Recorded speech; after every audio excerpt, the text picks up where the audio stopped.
Vijayanagara channel ವೀಕ್ಷಕರಿಗೆ ನಮಸ್ಕಾರ. ವಿಜಯನಗರ ವಾರ್ತೆಗಳಿಗೆ ಸ್ವಾಗತ. ಮುಖ್ಯಾಂಶಗಳು.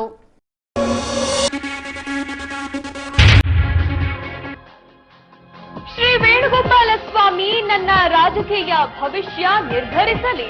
ರಾಜ್ಯ ರಾಜಕೀಯದ ಕೇಂದ್ರ ಬಿಂದುವಾಗಿ ಗೋಚರಿಸಿದ ಸಚಿವ ಆನಂದ್ ಸಿಂಗ್ ಹೇಳಿಕೆ.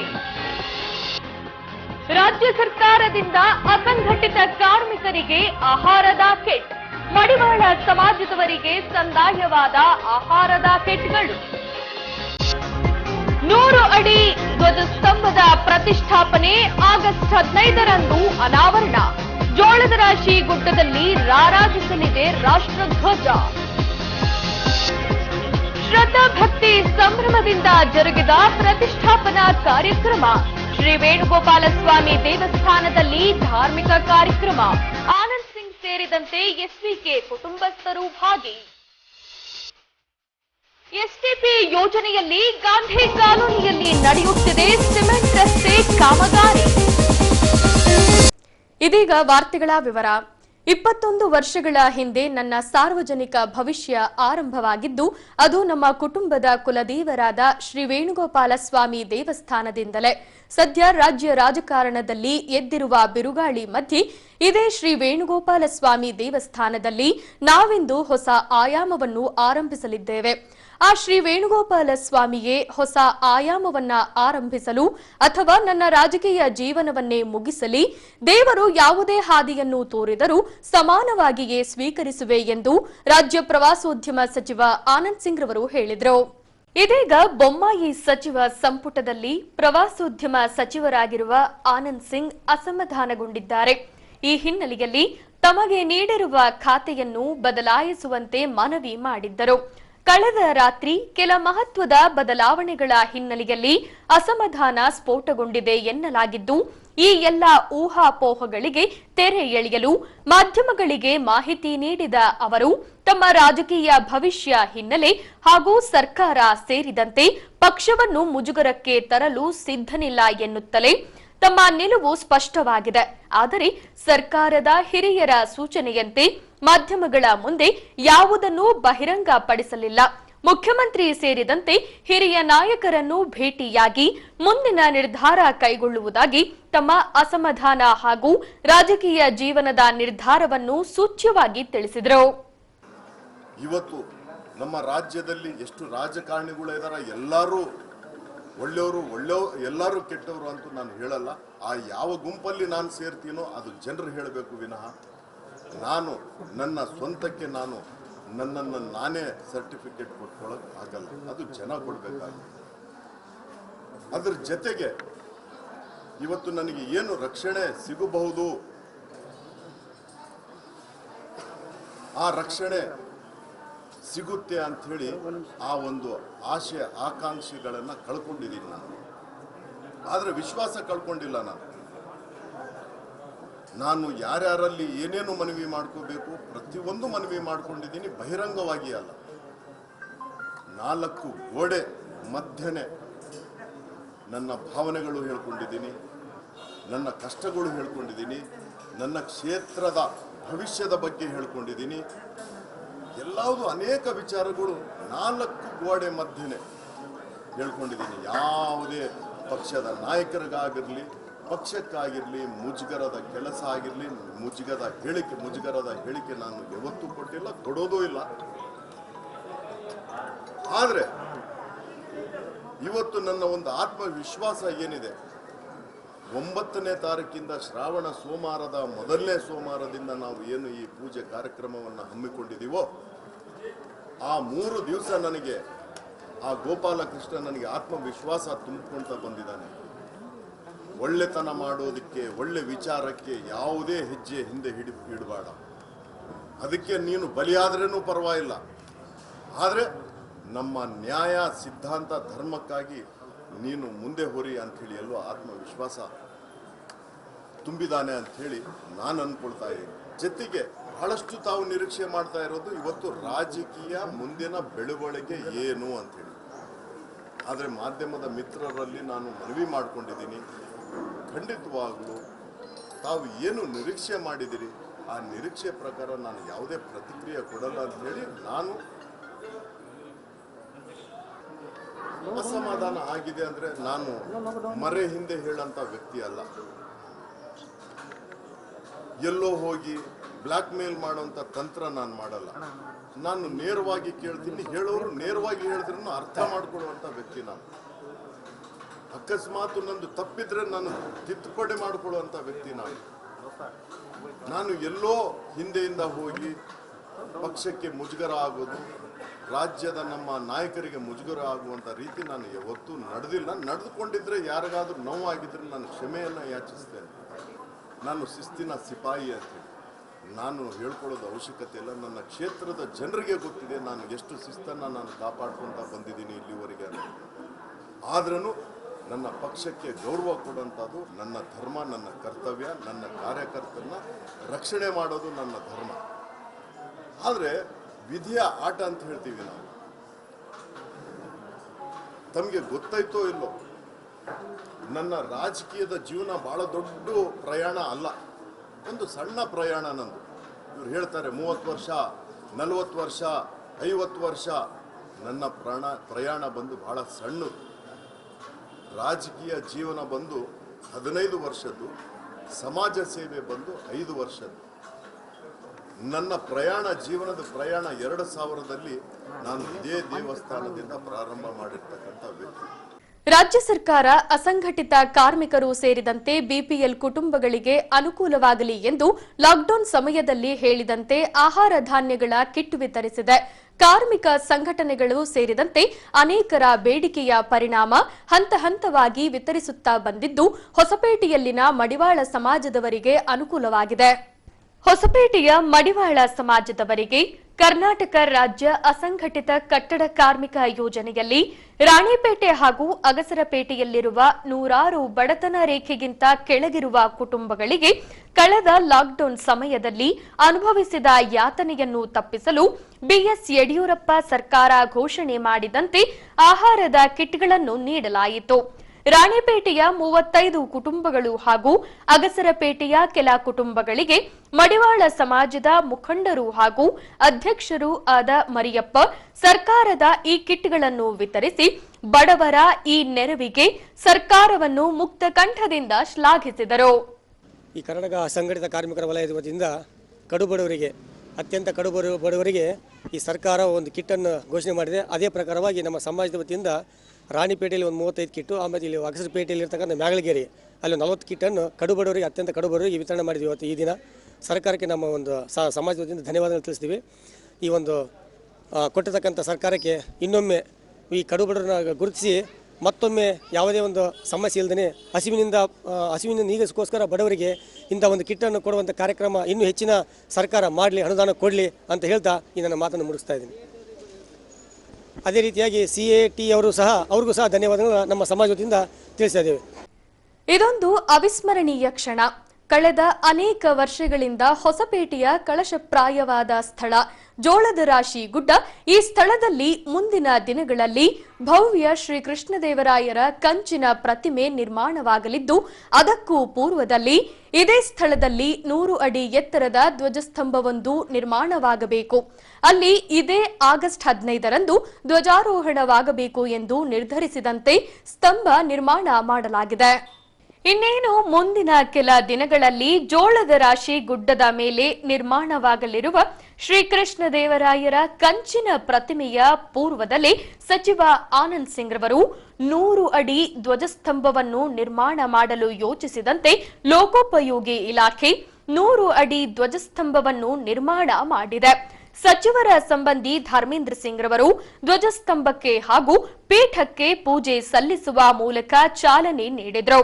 ಗುತ್ತಿಗೆದಾರ ಸಾಲಿ ಬಸವರಾಜ್, ಲೋಕೋಪಯೋಗಿ ಇಲಾಖೆಯ ಅಧಿಕಾರಿಗಳು ಕಾರ್ಯಕ್ರಮಕ್ಕೆ ಚಾಲನೆ ನೀಡಿ ಆಧುನಿಕ ಯಂತ್ರೋಪಕರಣಗಳ ಸಹಾಯದಿಂದ ಸ್ತಂಭವನ್ನು ನಿರ್ಮಾಣ ಮಾಡಿದ್ರು. ಸ್ತಂಭ ಇದೇ ಆಗಸ್ಟ್ 15ರಂದು ತ್ರಿವರ್ಣ ಧ್ವಜಾರೋಹಣದೊಂದಿಗೆ ಚಾಲನೆಯಾಗಲಿದೆ. ಅನೇಕ ವರ್ಷಗಳ ಶ್ರಮದ ಫಲವಾಗಿ ನಗರದ ಶ್ರೀ ವೇಣುಗೋಪಾಲ ಸ್ವಾಮಿ ದೇವಸ್ಥಾನದಲ್ಲಿ 60 ವರ್ಷಗಳಿಂದ ಅಂದುಕೊಂಡ ಅಭಿವೃದ್ಧಿ ಕಾರ್ಯಗಳು ಆಗಿರಲಿಲ್ಲ.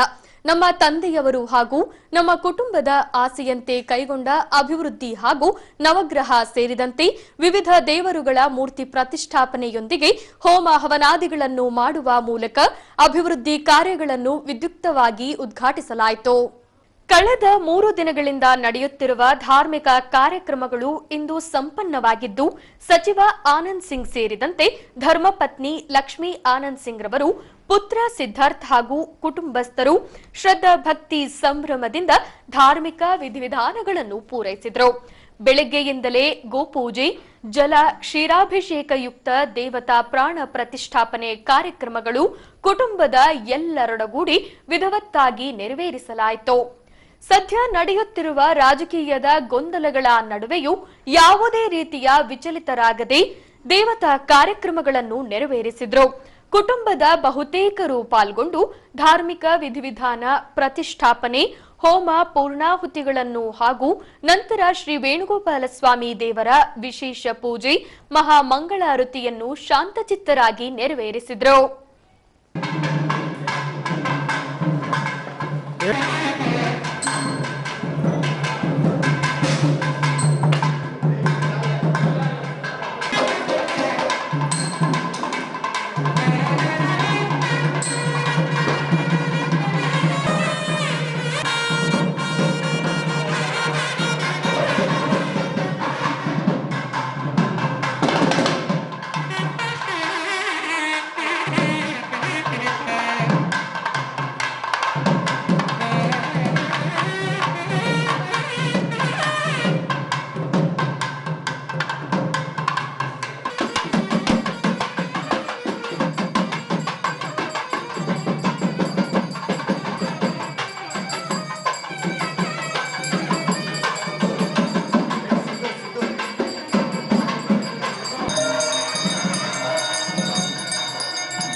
यन्तमज्म प्रमृणन्तमोजसा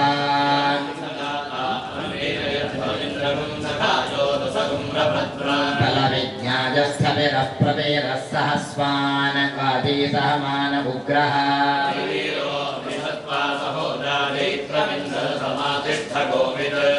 यज्ञः पुरयेतु सोमः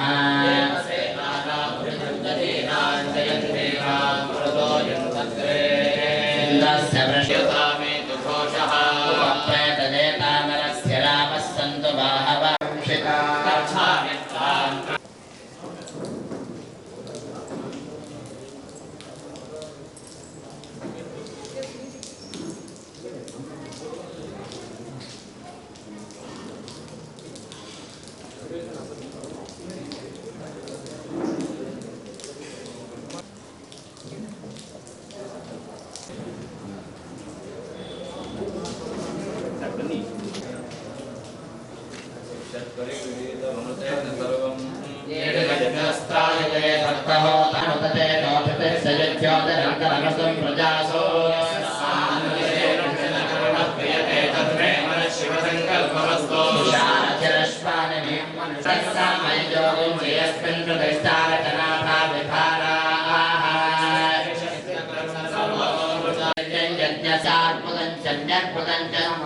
मध्यञ्चान्तश्च तन्मे मनः शिव संकल्पमस्तो एकं पुरुषं भवान्तमादित्यवर्णं तमसः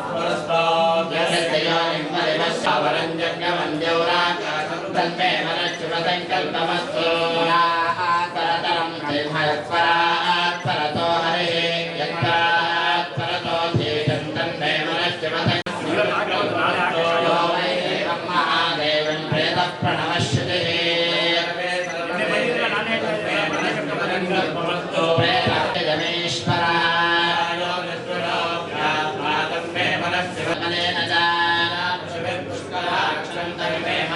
संकल्पमस्तो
ಈ ದೇವಸ್ಥಾನ ತಾವು ನೋಡ್ತಾ ಇದ್ದೀರಿ, ಅಜ್ಜನವರಾದಂಥ ಶಂಕರ್ ಸಿಂಗ್ ಅವರು ಸುಮಾರು 60 ವರ್ಷದ ಹಿಂದೆ ಈ ಒಂದು ದೇವಸ್ಥಾನವನ್ನು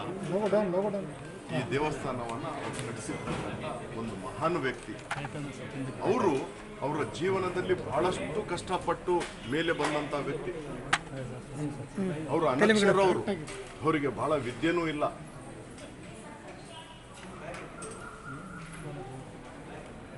ಅವರು ಈ ದೇವಸ್ಥಾನ ಕಟ್ಟಿರ್ತಕ್ಕಂಥ ಮಹಾನ್ ವ್ಯಕ್ತಿ.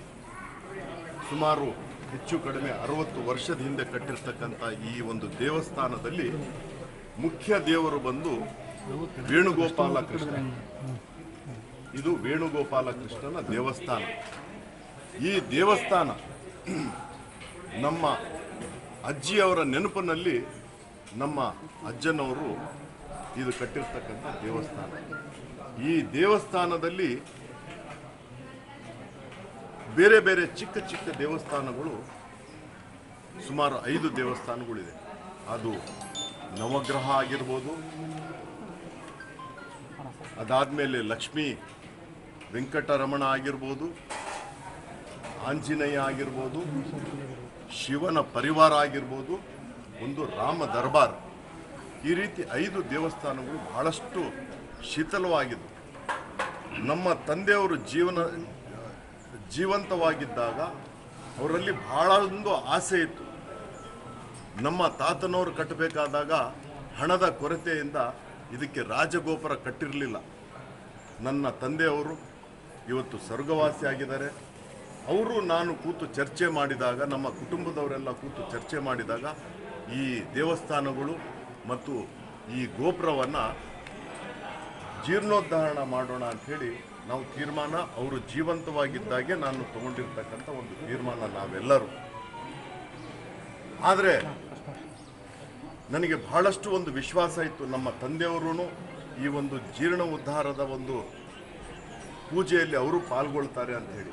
ಆದರೆ ಅದು ಒಂದು ವಿಧಿಯ ಆಟ. ಅವರು ಸ್ವರ್ಗವಾಸಿ ಆಗಿದ್ದಾರೆ. ಆದರೆ ಅದು ಒಂದು ದುಃಖನೂ ಇದೆ. ಎಸ್ಟಿಪಿ ಯೋಜನೆಯಲ್ಲಿ ಸಿಮೆಂಟ್ ರಸ್ತೆ ಕಾಮಗಾರಿಯು ಭರದಿಂದ ಸಾಗಿದ್ದು, ಸಚಿವರ ಸಂಬಂಧಿ ಧರ್ಮೇಂದ್ರ ಸಿಂಗ್ ರವರಿಂದ ಗುಣಮಟ್ಟದ ಕಾಮಗಾರಿಯ ಪರಿಶೀಲನೆ ಜರುಗುತ್ತಿದೆ. ನಗರದ ಗಾಂಧಿ ಕಾಲೋನಿಯ ಶ್ರೀ ರಾಘವೇಂದ್ರ ಸ್ವಾಮಿ ಮಠದ ಪಕ್ಕದಲ್ಲಿ ಎಸ್ಟಿಪಿ ಯೋಜನೆಯಲ್ಲಿ ಅಂದಾಜು 1 ಕೋಟಿ ವೆಚ್ಚದಲ್ಲಿ ಸಚಿವ ಆನಂದ್ ಸಿಂಗ್ ರವರ ವಿಶೇಷ ಮುತುವರ್ಜಿಯಂತೆ ಕೈಗೊಂಡ ಸಿಮೆಂಟ್ ರಸ್ತೆ ಕಾಮಗಾರಿ ಭರದಿಂದ ಸಾಗಿದೆ. ಕಳೆದ ಕೆಲ ದಿನಗಳ ಹಿಂದೆ ಕಾಮಗಾರಿಗೆ ಚಾಲನೆ ನೀಡಲಾಗಿತ್ತಾದರೂ ಕೊರೋನಾ ಮಹಾಮಾರಿಯ ಹಿನ್ನೆಲೆಯಲ್ಲಿ ಕೆಲ ದಿನ ಸ್ಥಗಿತಗೊಂಡಿತ್ತು. ಇದೀಗ ಕಾಮಗಾರಿ ಕೈಗೊಳ್ಳಲು ಮುಂದಾಗಿರುವ ಸ್ಥಳಕ್ಕೆ ಸಚಿವರ ಸೂಚನೆಯಂತೆ ಸಂಬಂಧಿ ಹಾಗೂ ಯುವ ಮುಖಂಡ ಧರ್ಮೇಂದ್ರ ಸಿಂಗ್ ರವರು ಆಗಾಗ್ಗೆ ಭೇಟಿ ನೀಡುತ್ತಲೇ ಇದ್ದು ಗುಣಮಟ್ಟದ ಕಾಮಗಾರಿಗೆ ಪ್ರೋತ್ಸಾಹಿಸುತ್ತಿದ್ದಾರೆ. ಇನ್ನೇನು ಬಹುತೇಕ ಪೂರ್ಣಗೊಳ್ಳುವ ಹಂತಕ್ಕೆ ಬಂದಿರುವುದರಿಂದ ಮತ್ತೊಮ್ಮೆ ಕಾಮಗಾರಿಯನ್ನು ಮುಖಂಡರು ಪರಿಶೀಲಿಸಿದರು. ಗುತ್ತಿಗೆದಾರರು ಸೇರಿದಂತೆ ಇಲಾಖೆಯ ಅಧಿಕಾರಿಗಳು ಸಹ ಪಾಲ್ಗೊಂಡು ಕಾಮಗಾರಿಗಳನ್ನು ಪರಿಶೀಲಿಸಿದರು. ಇದೀಗ ಕಾಣೆಯಾದ ಮಹಿಳೆಯ ಪತ್ತೆಗಾಗಿ ಪೊಲೀಸ್ ಪ್ರಕಟಣೆ. ಸುಮಾರು 28 ವರ್ಷದ ವಿವಾಹಿತ ಮಹಿಳೆ ಪಿ ಅಂಜಲಿ ಎಂಬುವವರು ನಗರದ ಚಪ್ಪರದಹಳ್ಳಿಯ ಖಾಲಿ ಬಾಟಲ್ ಗೋಡಾನ್ ಪಕ್ಕದಿಂದ ಕಾಣೆಯಾಗಿದ್ದಾಳೆ.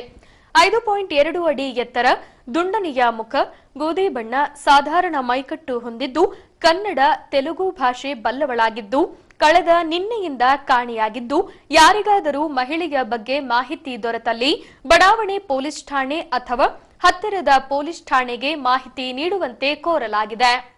ಈಗ ಕೊನೆಯಲ್ಲಿ ಮತ್ತೊಮ್ಮೆ ವಾರ್ತೆಗಳ ಮುಖ್ಯಾಂಶಗಳು.